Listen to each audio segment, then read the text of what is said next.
In today's video, I'm going to teach you how to connect Hubspot to your Gmail inbox, all in just 5 minutes. This is a really useful connection, especially if you're looking to streamline your email processes and boost your productivity on HubSpot. Let's dive right in. First, you'll need to head over to the HubSpot homepage. You can do this by opening your web browser and typing in hubspot.com. Once you're at the website, look for the login button, which you should see prominently displayed on the page. Clicking this will begin the process of entering the HubSpot environment where we'll make the connection happen. After you've logged in, the next thing you want to do is navigate to the HubSpot home. This is where all your main tools and options are housed. Once you're there, locate the marketplace icon.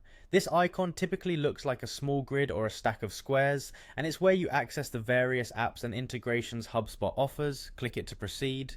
From here, we want to find the apps section. Once you click on the marketplace icon, you should see an option labeled apps. Selecting this will bring up a list of available apps you can integrate with your HubSpot account, ranging from productivity tools to various communication platforms. Now scroll through or search the list of apps until you find Gmail.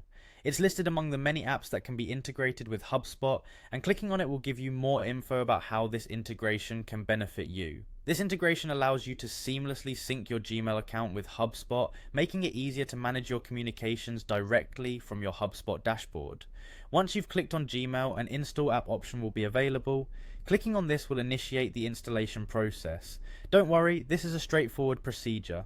You'll likely be prompted to confirm that you want to connect your Gmail account. Ensure you have the correct Gmail account logged in during this step, as it will guide you through the necessary authorizations and permissions needed to successfully install and link the app. And there you have it, a few simple steps to connect HubSpot to your Gmail inbox. With this connection in place, you'll be able to easily access and manage your emails alongside your HubSpot tools, drastically increasing your ability to handle customer relationships and internal communications right from one convenient platform. If you encounter any issues during any of these steps, don't hesitate to consult HubSpot's support resources or community forums. They offer a wealth of information and are a good place to find solutions if you hit a snag. Thanks for watching, and I hope this guide was helpful in getting you all set up.